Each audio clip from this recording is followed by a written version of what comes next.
Praise the Lord. Greetings to you all in the name of our Lord and Savior Jesus Christ. Today's Bible verse, Jeremiah chapter 29 verse 6. You must increase in numbers. ಯೆರೆಮೀಯ 29ನೇ ಅಧ್ಯಾಯ 6ನೇ ವಚನ. ನೀವು ಇರುವಲ್ಲಿಯೇ ವೃದ್ಧಿಯಾಗಿರಿ. ಇಂದು ನಮ್ಮ ತಂದೆಯಾದ ದೇವರು ಅದ್ಭುತವಾದ ಆಶೀರ್ವಾದವನ್ನು ನಮಗೆ ಕೊಡ್ತಾ ಇದ್ದಾರೆ. ನಾವು ಹಿರಿಯರ ಹತ್ತಿರ ಹೋಗಿ ಅವರ ಆಶೀರ್ವಾದವನ್ನು ಬಯಸುತ್ತೇವೆ. ತಂದೆ ತಾಯಿಗಳ ಹತ್ತಿರ ಹೋಗಿ ಅವರ ಆಶೀರ್ವಾದವನ್ನು ಪಡೆದುಕೊಳ್ಳುತ್ತೇವೆ. ಇಲ್ಲಿ ನಮ್ಮ ತಂದೆಯಾದ ದೇವರು, ಸರ್ವಶಕ್ತನಾದ ದೇವರು ಇಂದು ನಮಗೆ ಆಶೀರ್ವಾದವನ್ನು ನೀಡುತ್ತಾ ಇದ್ದಾರೆ. ನೀವು ಇರುವಲ್ಲಿಯೇ ವೃದ್ಧಿಯಾಗಿರಿ, ಅಭಿವೃದ್ಧಿಯಾಗಿರಿ, ಪ್ರಗತಿಯನ್ನು ಸಾಧಿಸಿರಿ ಎಂಬುದಾಗಿ ದೇವರು ಇಂದು ನಮಗೆ ಆಶೀರ್ವಾದವನ್ನು ನೀಡ್ತಾ ಇದ್ದಾರೆ. ನೆಬೂಕದ್ನೆಚ್ಚರನು ಯೆರೂಸಲೇಮಿನಿಂದ ಬಾಬೇಲಿಗೆ ಸೆರೆ ಒಯ್ದಿರ್ತಕ್ಕಂಥ ಎಲ್ಲ ಜನರಿಗೆ ಯೆರೆಮೀಯನು ಕಾಗದದ ಮೂಲಕವಾಗಿ ಈ ರೀತಿ ಹೇಳಿ ಕಳಿಸ್ತಾ ಇದ್ದಾರೆ. ನೀವು ಇರುವಲ್ಲಿಯೇ ವೃದ್ಧಿಯಾಗಿರ್ರಿ ಎಂಬುದಾಗಿ ಅವನು ಹೇಳ್ತಾ ಇದ್ದಾನೆ. ನೀವು ಅಲ್ಲಿ ಮನೆಗಳನ್ನು ಕಟ್ಟಿಕೊಂಡು ಅವುಗಳಲ್ಲಿ ವಾಸಿಸಿರಿ, ತೋಟಗಳನ್ನು ಮಾಡಿಕೊಂಡು ಅದರ ಫಲವನ್ನು ಅನುಭವಿಸಿರಿ. ನಿಮ್ಮ ಸಂತಾನ ಅಭಿವೃದ್ಧಿಯಾಗಬೇಕು, ನೀವು ಪ್ರಗತಿಯನ್ನು ಸಾಧಿಸಬೇಕು ಎಂಬುದಾಗಿ ಅಲ್ಲಿ ಅವನು ಹೇಳ್ತಾ ಇದ್ದಾನೆ.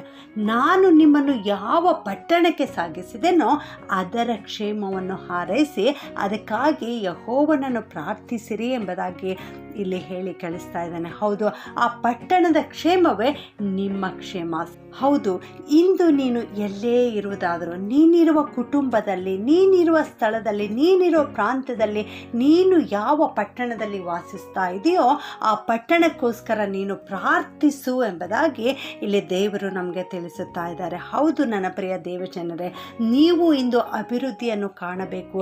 ನೀವು ಮಾಡುವ ಎಲ್ಲ ಕೆಲಸಗಳಲ್ಲಿ ನೀವು ಸಫಲತೆಯನ್ನು ಪಡೆದುಕೊಳ್ಳಬೇಕು ಎಂಬುದಾಗಿರುವುದಾದರೆ ಒಂದೇ ಒಂದು ಮಾರ್ಗ, ಅದು ಪ್ರಾರ್ಥನೆ. ನೀವು ಪ್ರಾರ್ಥನೆ ಮಾಡುವುದಾದರೆ ನೀವು ಅಭಿವೃದ್ಧಿಯನ್ನು ಕಾಣುತ್ತೀರಿ ಎಂಬುದಾಗಿ ಇಂದಿನ ವಾಕ್ಯದಲ್ಲಿ ನಾವು ನೋಡ್ತಾ ಇದ್ದೇವೆ.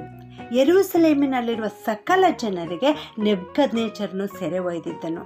70 ವರ್ಷಗಳಾದ ಮೇಲೆ ನಿಮ್ಮನ್ನು ಕಟಾಕ್ಷಿಸಿ ತಿರುಗಿ ಬರಮಾಡುತ್ತೇನೆ ಎಂಬುದಾಗಿ ಯೆಹೋವ ದೇವರು ಇಲ್ಲಿ ಶುಭ ವಾಕ್ಯವನ್ನು ಹೇಳ್ತಾ ಇದ್ದಾರೆ. ನಿಮ್ಮ ಕುರಿತು ನಾನು ಒಳ್ಳೆಯ ಆಲೋಚನೆಗಳನ್ನು ಮಾಡಿಕೊಂಡಿದ್ದೇನೆ. ನೀವು ಪ್ರಾರ್ಥಿಸಿದಾಗ ನಾನು ಕಿವಿಗೊಡುತ್ತೇನೆ, ನೀವು ನನ್ನನ್ನು ಹುಡುಕಿದಾಗ ನನ್ನನ್ನು ಕಂಡುಕೊಳ್ಳುವಿರಿ ಎಂಬುದಾಗಿ ಇಲ್ಲಿ ದೇವರು ಮುಂದುವರಿದು ಹೇಳ್ತಾ ಇದ್ದಾರೆ. ಹೌದು, ನಾವು ದೇವರನ್ನು ಕಂಡುಕೊಳ್ಳಬೇಕಾದರೆ ನಾವು ಆತನಿಗೆ ಮೊರೆ ಇಡಬೇಕು, ಆತನಿಗೆ ಪ್ರಾರ್ಥನೆ ಮಾಡಬೇಕು. ಆತನು ನಮ್ಮ ಕುರಿತು ಒಳ್ಳೆಯ ಆಲೋಚನೆಯನ್ನು ಮಾಡ್ತಾ ಇದ್ದಾರೆ. ನಮ್ಮನ್ನು ದೇವರು ಅಭಿವೃದ್ಧಿ ಮಾಡುತ್ತೇನೆ ಎಂಬುದಾಗಿ ಹೇಳ್ತಾ ಇದ್ದಾರೆ. ಹೌದು, ಈ ವಾಕ್ಯ ನಮ್ಮ ಜೀವಿತದಲ್ಲಿ ನೆರವೇರಬೇಕಾದರೆ ನಾವಿರುವ ಪಟ್ಟಣಕ್ಕೋಸ್ಕರ ನಾವು ಪ್ರಾರ್ಥನೆ ಮಾಡಬೇಕು. ದೇವರು ಖಂಡಿತವಾಗಿಯೂ ನಮ್ಮನ್ನು, ನಮ್ಮ ಪಟ್ಟಣವನ್ನು ಆಶೀರ್ವದಿಸಲಿಕ್ಕಿದ್ದಾನೆ. ಪ್ರಾರ್ಥನೆ ಮಾಡಿಕೊಳ್ಳೋಣ. ಪ್ರೀತಿಯ ಪರಲೋಕದ ತಂದೆಯಾದ ದೇವರೇ, ನಿನಗೆ ಸ್ತೋತ್ರ ಉಂಟಾಗಲಿಪ್ಪ.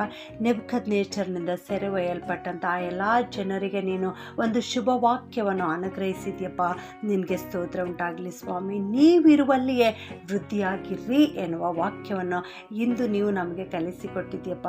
ನಿನಗೆ ಸ್ತೋತ್ರ ಉಂಟಾಗಲಿ ಸ್ವಾಮಿ. ನಾವಿರೋ ಸ್ಥಳಕ್ಕೋಸ್ಕರ, ನಾವಿರೋ ಪಟ್ಟಣಕ್ಕೋಸ್ಕರ, ನಾವಿರುವ ಕುಟುಂಬಗಳಿಗೋಸ್ಕರ ಪ್ರಾರ್ಥಿಸ್ತೇವೆ ಸ್ವಾಮಿ. ನೀನೇ ನಮ್ಮೆಲ್ಲರನ್ನು ಆಶೀರ್ವಾದ ಮಾಡಿ ನಮ್ಮನ್ನು ವೃದ್ಧಿಪಡಿಸಬೇಕಾಗಿ ಪ್ರಾರ್ಥಿಸುತ್ತಾ ಈ ಪ್ರಾರ್ಥನೆ ವಿಜ್ಞಾಪನೆಗಳನ್ನು ಯೇಸುವಿನ ಒಂದೇ ನಾಮದಲ್ಲಿ ಬೇಡುತ್ತೇನೆ ತಂದೆಯೇ, ಆಮೆನ್.